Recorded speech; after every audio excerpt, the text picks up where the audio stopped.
ராமநாதபுரம் தொகுதியில் இரட்டை இலை டெபாசிட் இழந்ததற்கு எடப்பாடி பழனிசாமி தான் காரணம் என ஓ பன்னீர்செல்வம் கடுமையாக குற்றம் சாட்டியுள்ளார்.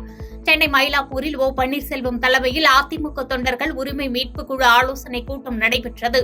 இதில் ஓ பன்னீர்செல்வம், வைத்தியலிங்கம், மனோஜ் பாண்டியன் உள்ளிட்டோர் பங்கேற்றனர். பின்னர் கூட்டத்தில் பேசிய ஓ பன்னீர்செல்வம், ராமநாதபுரம் தொகுதியில் இரட்டை இலை டெபாசிட் இழந்ததற்கு எடப்பாடி பழனிசாமி தான் காரணம் என்று கூறினார். அதனைத் தொடர்ந்து செய்தியாளர்களிடம் பேசிய அவர், வரும் விக்கிரவாண்டி இடைத்தேர்தலில் தேசிய ஜனநாயக கூட்டணிக்கு ஆதரவு அளிப்பதாகவும் தெரிவித்தார். புதுச்சேரி வில்லியனூரில் மிகவும் பிரசித்தி பெற்ற வரதராஜ பெருமாள் கோயில் தேர் திருவிழா வெகு விமர்சையாக நடைபெற்றது. புதுச்சேரி வில்லியனூர் பகுதியில் உள்ள பிரசித்தி பெற்ற தென்கலை வரதராஜ பெருமாள் கோயிலில் ஆண்டுதோறும் ஆனி மாதம் தேர் திருவிழா நடப்பது வழக்கம். அதன்படி 20ஆம் ஆண்டு பிரம்மோற்சவ விழா கடந்த 13ஆம் தேதி கொடியேற்றத்துடன் கோலாகலமாக தொடங்கியது. இதனைத் தொடர்ந்து விழாவின் முக்கிய நிகழ்ச்சியான தேர் திருவிழா இன்று காலை சிறப்பாக நடந்தது. இதில் அமைச்சர்கள் நமச்சிவாயம், ஜெயக்குமார், சட்டமன்ற எதிர்க்கட்சித் தலைவர் சிவா ஆகியோர் கலந்து கொண்டு தேரை வடம்பிடித்து இழுத்து தேரோட்டத்தை துவக்கி வைத்தனர். இவ்விழாவில் வில்லியனூர் சுற்றுவட்டார பகுதிகளில் இருந்து ஆயிரக்கணக்கான பக்தர்கள் பங்கேற்று தேரை வடம் பிடித்து இழுக்க கோவிதா என்ற பக்த கோஷங்களுடன் தேரானது கோயிலில் இருந்து புறப்பட்டு 4 மாட வீதிகள் வழியாக சென்று மீண்டும் கோயிலை வந்தடைந்தது. யோகாவை சிரமமாக நினைக்காமல் கலையாக நினைத்து கற்றுக்கொள்ள வேண்டும் என சர்வதேச யோகா தின விழாவில் முதலமைச்சர் ரங்கசாமி அறிவுறுத்தியுள்ளார். புதுச்சேரி அரசின் சுற்றுலாத்துறை, பள்ளிக் கல்வித்துறை சார்பில் 10வது சர்வதேச யோகா திருவிழா இன்று கடற்கரை சாலையில் கொண்டாடப்பட்டது. நிகழ்ச்சியை முதலமைச்சர் ரங்கசாமி தொடங்கி வைத்த நிலையில் சபாநாயகர் செல்வம், தலைமை செயலர் சரத் சவுகான், பள்ளி கல்லூரி மாணவ மாணவிகள் மற்றும் சிறியவர் முதல் பெரியவர்கள் என 3500க்கும் மேற்பட்டோர் ஒரே இடத்தில் பல்வேறு ஆசனங்களை செய்தனர். தொடர்ந்து விழாவில் பேசிய முதலமைச்சர் ரங்கசாமி, யோகா செய்வதால் உடலையும் மனதையும் கட்டுப்படுத்த முடியும் என்றும், யோகாவை சிரமமாக நினைக்காமல் கலையாக நினைத்து கற்றுக்கொள்ள வேண்டும் என அறிவுறுத்தினார். வேலூர் சார் பதிவாளர் இல்லத்தில் நடந்த லஞ்ச ஒழிப்புத்துறை சோதனையில் மண்ணில் புதைத்து வைக்கப்பட்டிருந்த 13 லட்சம் ரொக்கம், 80 சவரன் நகை, 262 முறையற்ற பத்திரங்களும் கண்டுபிடிக்கப்பட்டது. வேலூர் மாவட்டம் காட்பாடியில் உள்ள சார் பதிவாளர் அலுவலகத்தில் நேற்று இரவு வேலூர் லஞ்ச ஒழிப்புத்துறையினர் திடீர் சோதனை மேற்கொண்டனர்.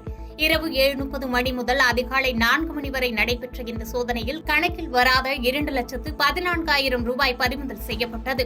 இந்த திடீர் சோதனையின் போது வேலூர் மாநகராட்சி கவுன்சிலர் ஒருவர் வைத்திருந்த பணமும் பறிமுதல் செய்யப்பட்டது. இது தொடர்பாக வழக்கு பதிவு செய்யப்பட்டுள்ள நிலையில் காட்பாடி சார் பதிவாளர் நித்யானந்தத்திற்கு சொந்தமான திருவண்ணாமலை மாவட்டம் கண்ணமங்கலத்தில் உள்ள அவரது வீட்டில் வேலூர் லஞ்ச ஒழிப்புத்துறை சோதனை மேற்கொண்டனர். அப்போது உரிய ஆவணங்கள் இல்லாத 13,97,000 ரொக்க பணம், 80 சவரன் தங்க நகைகள், ஆவணங்கள், வங்கி கணக்குகள் உள்ளிட்ட முக்கிய ஆவணங்களை பறிமுதல் செய்தனர். பள்ளிப்பட்டு சார் பதிவாளர் மோகன்ராஜ் இல்லத்தில் லஞ்ச ஒழிப்புத்துறை சோதனை நடத்தியது பரபரப்பை ஏற்படுத்தியது. திருவள்ளூர் மாவட்டம் பள்ளிப்பட்டு சார் பதிவாளர் அலுவலகத்தில் பத்திரப்பதிவு செய்ய இடைத்தரகர்கள் உதவியுடன் அலுவலக பணியாளர்கள் அதிக அளவில் கமிஷன் பெறுவதாக புகார் எழுந்தது. இந்நிலையில் நேற்று மாலை திருவள்ளூர் லஞ்ச ஒழிப்புத்துறை இன்ஸ்பெக்டர் தமிழரசி தலைமையில் லஞ்ச ஒழிப்புத்துறை போலீசார் பள்ளிப்பட்டு சார் பதிவாளர் அலுவலகத்தில் கண்காணிப்பில் ஈடுபட்டனர். அப்போது பள்ளிப்பட்டு சார் பதிவாளர் மோகன்ராஜ் காரில் கணக்கில் வராத 11 லட்சம் ரூபாய் பறிமுதல் செய்யப்பட்டது.